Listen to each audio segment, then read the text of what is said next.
नाज़रीन अस्सलाम वालेकुम। मैं जाहिद अमीन एक मरतबा फिर आप सभी का रिसाइट टुडे में इस्तकबाल है। रिसाइट टुडे एक तहरीक बन चुकी है जो ऐसे नौजवानों को और ऐसे फनकारों को आपके सामने पेश कर रही है जिनके अंदर बहुत सारी सलाहियतें हैं। इसीलिए हमने इस प्रोग्राम का जो नया सिलसिला शुरू कर रहे हैं, बासलाहियत मालेगांव, मेरा अज़्म मेरी पहचान। इस प्रोग्राम में हम ऐसी शहर मालेगांव की ऐसी शख्सियत को हम आपके सामने पेश करेंगे जो अपने काम के साथ अपने हुनर से अपनी पहचान बनाए। तो आज हम एक ऐसी ही शख्सियत से मुलाकात करेंगे जिन्होंने अपनी रोजी रोटी को साथ रखकर अपने हुनर से भी फ़ायदा उठाया है। एक मशहूर एंकर की पहचान, एक मशहूर ड्रामा निगार और ड्रामा एक्टर की पहचान लिए हुए आज हमारे पास मौजूद हैं प्रिंस रहमान। प्रिंस रहमान जो ड्रामे की दुनिया के साथ, एक्टर के साथ, एक्टिंग के साथ राइटिंग में भी अपनी पहचान रखते हैं, जो एक बड़े बड़े कल्चरल प्रोग्राम में बड़ी बड़ी एंकरिंग करते हैं और जिनका एक अपना अंदाज है। तो आइए हम उन्हीं से हम बात करते हैं और उनके ही ख्यालात को हम जानने की कोशिश करते हैं। तो मैं सबसे पहले प्रिंस रहमान साहब जो है आपका रिसाइट टुडे में इस्तकबाल करता हूं। बहुत बहुत स्वागत आपका। बहुत बहुत शुक्रिया जनाब। मैं चाहूँगा कि आप अपना मुख्तसरन तारुफ हमारे दर्शकों तक बताएं। जी। पूछते हैं गालिब से कि गालिब है कौन, कोई बतलाए कि हम बतलाए क्या। वाह। देखिए, ऐसे पेशे के एतबार से जो है मैं सेल्स लाइन में हूँ, एरिया सेल्स ऑफिसर हूँ एक कंपनी में। और रहा सवाल दीगर जो एक्टिविटीज़ के बारे में, आपने सकाफती प्रोग्राम वगैरह के बारे में कहा, तो मैं आपको बताता चलूँ कि मालेगांव शहर में होने वाले मुख्तलिफ जो प्रोग्राम हैं, चाहे वो म्यूज़िकल प्रोग्राम हो, चाहे वो सोशल गैदरिंग हो, स्कूलों के बहुत सारे मुख्तलिफ प्रोग्राम हो, ऐसे प्रोग्रामों में एज ए नाज़िम मुझे बुलाया जाता है। उसके अलावा तकरीबन 27-28 साल से जो है मैं ड्रामे कर रहा हूँ और मालेगांव शहर के तकरीबन सभी उस वक्त के जो मशहूर ड्रामा राइटर्स थे, डायरेक्टर्स थे, एक्टर्स थे, उनके साथ मैंने जो है वो ड्रामे किए। और धीरे धीरे आज जो है अल्हम्दुलिल्लाह इतनी पोजीशन ये है कि न सिर्फ मालेगांव शहर बल्कि महाराष्ट्र में और महाराष्ट्र के बाहर भी कहीं ड्रामे की वजह से पहचान बनी, तो कहीं एंकरिंग के मुनासबत से जो है मेरी पहचान बनी। ये मेरा एक मुख्तसर तारुफ है। मैं जानता हूँ आपके वालिद शायद जोनी किताबों का दीनी और अगर जोनी किताबों को गाड़ियों पर बेचते, तो क्या आपको वहाँ उस किताबों से कुछ इल्म हासिल हुआ? जी बिल्कुल बिल्कुल। उस वक्त तो मेरे पास जैसे खजाना था। देखिए क्या होता है मुतालिया, ये बहुत आज मैं हमारे सुनने वालों को या देखने वालों के बताना ज़रूरी समझता हूँ। मुतालिया ज़िंदगी में बहुत ज़रूरी है। जब तक आपका मुतालिया नहीं होगा ना, तब तक आप अपनी बात जो है, अपना परसेप्शन जो है वो लोगों के सामने जो है वो पेश नहीं कर सकते। आज की अगर हम नौजवान पीढ़ी की बात करें तो मुतालिया से ये काफ़ी दूर है। जब मुतालिया से आप दूर होते हैं, इसका मतलब ये कि आप अपनी ज़बान से दूर हो रहे हैं। तो उन किताबों से जो है मैं मुख्तलिफ कहानियाँ वगैरह ये वो पढ़ा करता था। वहीं से कुछ लिखने का शऊर आया, वहीं से जो है अलग अलग कहानियों में अलग अलग बातें बनाने का हुनर आया। वहीं से एक चीज़, ये वाली साहब जो है वो 4 चाक की गाड़ी पे, भाई खुददार आदमी थे, 4 चाक की गाड़ी पे वो अलग अलग जगह पर शहरों में वो किताबें बेचा करते थे। मगर उन्होंने एक चीज़ बड़ी हमको उस वक्त दी थी। मुझे याद आया अल्लामा इकबाल साहब का शेर कि तेरा तरीक़ अमीरी नहीं फ़कीरी है, खुदी न बेच गरीबी में नाम पैदा कर। तो वालिद साहब ने यही सिखाया था कि भाई गरीबी सही, आप अपना नाम पैदा करो। तो उनका ये सबक और उनकी गाड़ियों से, वो किताबों से जो मुझे मिला वो तमाम मैंने अपने अंदर समोया। और जब अपने अंदर समोया वो तमाम चीज़ों को, तो आज जो बाहर आ रहा है मैं समझता हूँ उन्हीं किताबों की देन भी है। जी उन्हीं की। तो नाज़रीन आप देख रहे हैं कि गरीबी में नाम पैदा कर, आपने जो है प्रिंस अब्दुल रहमान साहब ने जो गरीबी में, वाकई बहुत ही गरीबी में ज़िंदगी गुजारे हैं। और आज भी वैसे आज भी वो बहुत क्या कहेंगे उन्हें कि अगर हम आम जबान में कहें कि लखपति नहीं है, हाँ।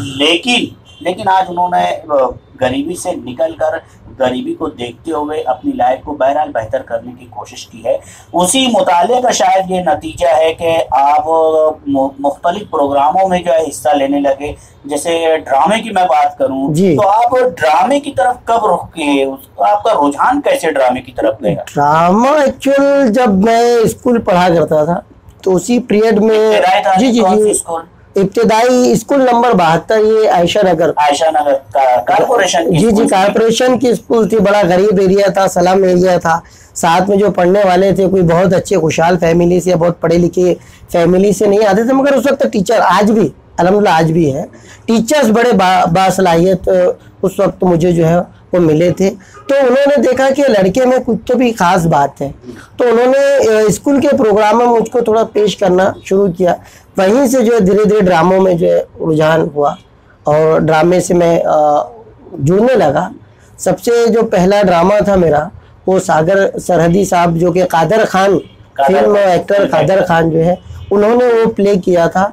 और इप्टा जो है उसके बैनर तले ये ड्रामा हुआ था जिसको सिराज दुलार साहब ने, इत्तेफाक के बाद देखिए कि सिराज दुलार साहब ने पहला जो ड्रामा है उन्होंने डायरेक्ट किया था। वहाँ से ड्रामे की शुरुआत जो है मेरी हुई और उसके बाद अल्हम्दुलिल्लाह फिर आज तक जो है एज ए ड्रामा एक्टर जो है मेरी पहचान बनी। नहीं, बहरहाल जो आपने ड्रामे को मुसलसल जो करते रहे जिसकी वजह से एक पहचान बनी है और माशाल्लाह शहर में बावकार पहचान बनी। मैंने सुना भी है और देखा भी है। नाज़रीन मैं आपको बता दूं ये ड्रामा एक्टर के साथ साथ बेहतरीन ड्रामा राइटर भी है। मुझे आपका एक ड्रामा जो हमारे स्कूल में खेला गया था हजरत इंसान, जी हजरत इंसान जो है मतलब वो पेड़ पौधों और हजरत हमारे हम इंसानों के ताल्लुक से था।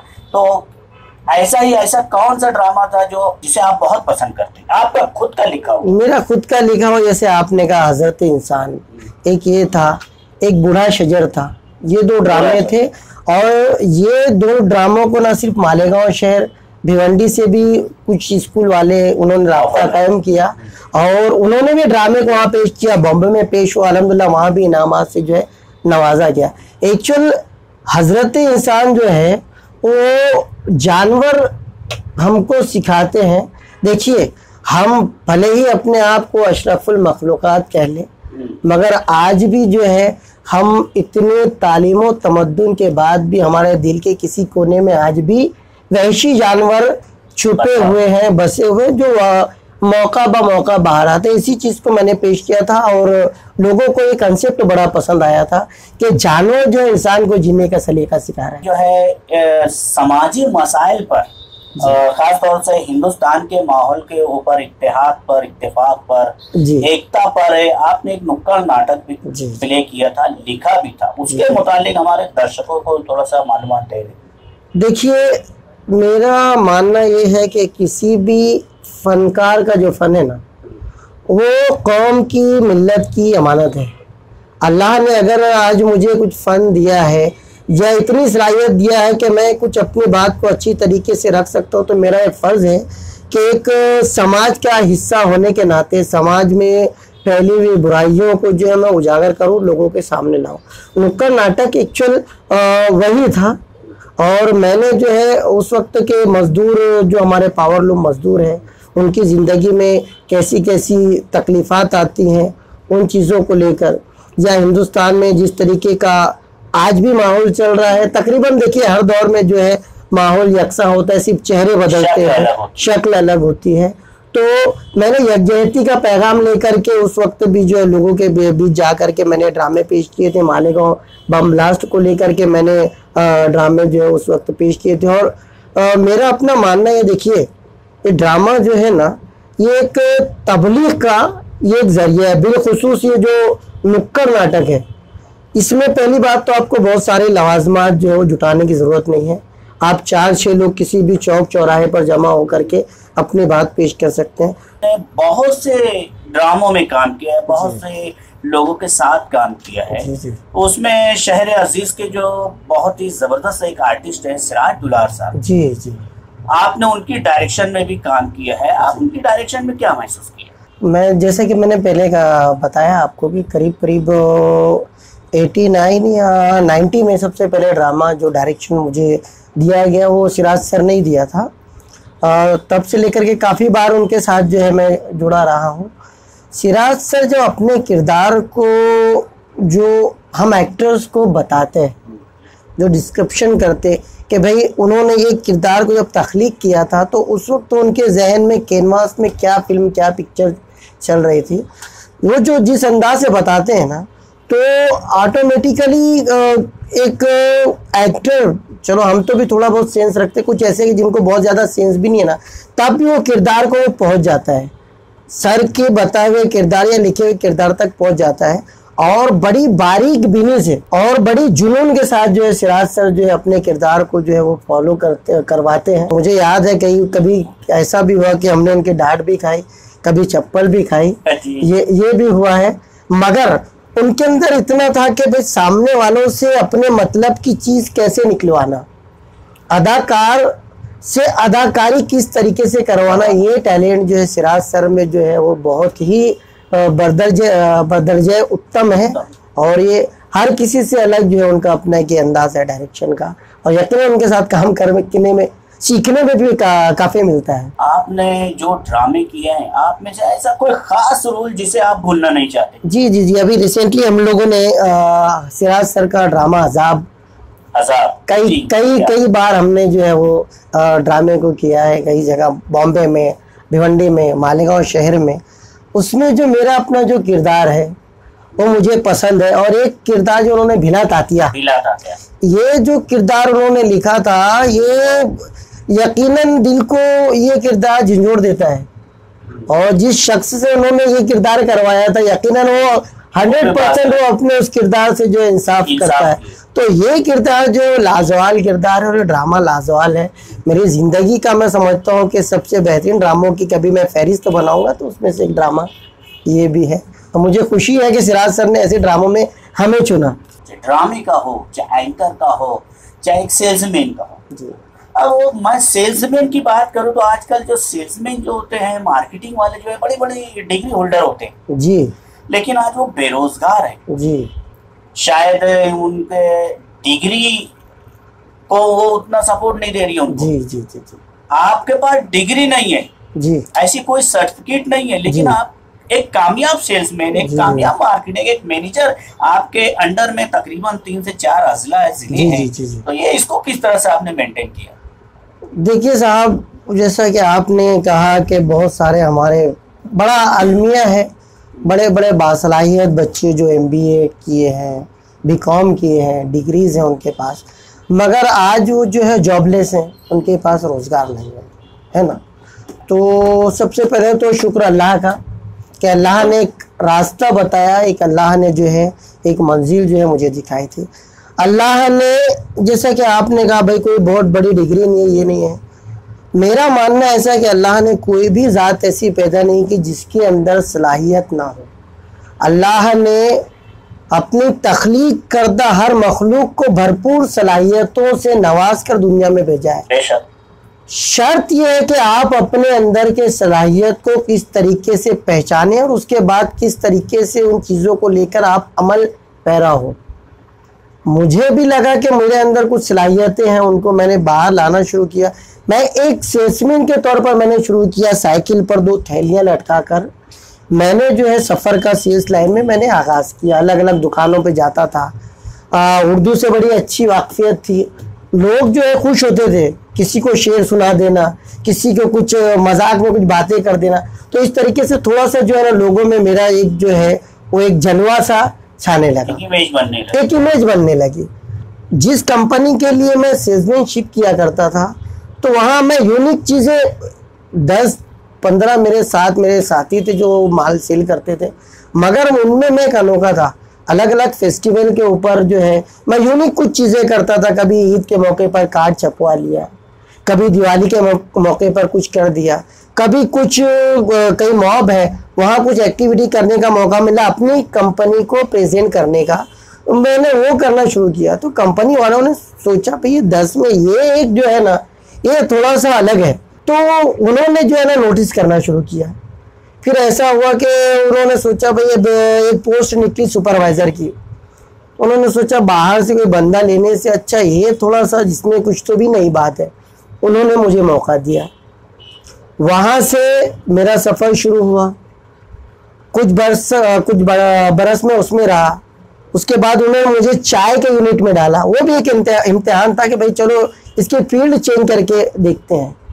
चाय के फील्ड में आने के बाद भी मैंने चाय दुकानों पे जाकर घर घर जा कर के मैंने चाय बेची। उसके बाद वहाँ से जो है मुझे लगा कि अब मुझे कंपनी चेंज करना चाहिए। मोबाइल फील्ड में जो है मुझे मौका मिला। जिस वक्त मैं सिगरेट या गुटखा ये इस तरह के जो प्रोडक्ट बेचा करता था, कहीं ना कहीं से मेरे दिल में एक मुजरिमाना ख्याल जो है वो आता था कि कहीं ना कहीं जो है जाने अनजाने में मैं अपने मुल्क के, अपने कौम के नौजवानों की कमज़ोरी का सबब बनना हूँ। तो अल्लाह से मैं हमेशा ये दुआ मांगता था कि अल्लाह कोई ऐसी रोज़ी रोज़गार से जिसमें किसी का कोई नुकसान ना हो। तो यहाँ से फिर मैंने फील्ड चेंज की, मोबाइल इंडस्ट्री में आया। साहब मैं आपको बताता चलूँ कि मेरी ज़िंदगी में मैंने रिजेक्शन बहुत देखे। देखने के बाद जैसा कि कहा कोई बड़ी डिग्री नहीं है, कुछ नहीं है, क्या नहीं है, ये आया इंटरव्यू के लिए, देखा रिज्यूम देखा, रिजेक्ट रिजेक्ट रिजेक्ट। मेरी ज़िंदगी में रिजेक्शन मैंने बहुत देखे, मगर हर रिजेक्शन जो है मुझे कुछ नई सीख देता था और एक नया हौसला देता था। अल्लाह को भी आजमाना था। उसके बाद ये हुआ कि एक कंपनी से जुड़े, मोबाइल कंपनी में एज ए टीम लीडर। वहाँ से फिर एक सफ़र शुरू हुआ टीम लीडर से एरिया सेल्स ऑफिसर, और उसके बाद जो है टेरिटरी सेल्स मैनेजर तक जो है ये सफ़र रहा है। मैं जो मेरे ऐसे नौजवान दोस्त आज बेरोज़गार हैं, डिग्री वाले हैं, उनको मैं यही बोलना चाहूँगा कि बराए मेहरबानी हिम्मत मत हारिए। भले ही आपको शुरुआत करना पड़े छोटी सी चीज़ से, आपका सफ़र भले ही छोटा हो, मगर यही छोटा सफ़र आगे जाकर आपको एक बड़ी मंजिल का पता देगा, एक बड़े मकाम पर आपको लेकर जाकर के आपको बिठाएगा। हौसला नहीं आना चाहिए, अल्लाह की ज़ात पर भरोसा रखिए। मेरे जैसा एक प्लास्टिक फैक्ट्री में गिट्टी मशीन पर काम करने वाला आदमी अगर आज टेरिटरी सेल्स मैनेजर बन सकता है, जिसकी कोई बहुत ज़्यादा तालीम नहीं थी, तो आप तो माशाल्लाह डिग्री होल्डर हो। अल्लाह कहीं ना कहीं आपको नवाजेगा। हिम्मत मत हारिएगा। शुरुआत मैंने आप शुरुआत कीजिए, उसके बाद अल्लाह कहीं ना कहीं जो आपकी कश्ती को किनारे ज़रूर लगाएगा। कश्तियाँ सबकी किनारे पे लगी जाती है, ना खुदा जिसका नहीं उसका खुदा होता है। बहुत सही बात की नाज़रीन, हमारे प्रिंस रहमान साहब ने कि हिम्मत ना हारे। हिम्मत इंसान को जो है आगे बढ़ने को ही तहरीक देती है। आप अपने अंदर हिम्मत, कभी कभी ऐसा होता है कि इंसान जो है हिम्मत हारता है तो वो कुछ गलत रास्ते इख्तियार करता है, जैसे कुछ नशा वगैरह। तो इस नशे के मुतालिक जरा सा हमारे दर्शकों को रहनुमाई कीजिए कि नशा कितनी बुरी चीज़ है। देखिए, नशा तो किसी भी किस्म के नशे को अगर हम बाहैसियत एक मुसलमान की बात करें तो हमको तो हर नशे से जो है वो दूर रहने के लिए कहा गया है। और नशा ये किसी भी तरीके से मैं समझता हूँ कि कोई अच्छा अमल है, किसी भी किस्म का नशा हो। देखिए, सिगरेट हो, गुटखा हो, हम देखते हैं कि कैंसर होता है। शराब से आदमी जो इतना होश नहीं रहता, कोई गटर में पड़ा है, क्या पड़ा है, देखने वाला जो है ना उसको बावकार नजरों से नहीं देखता।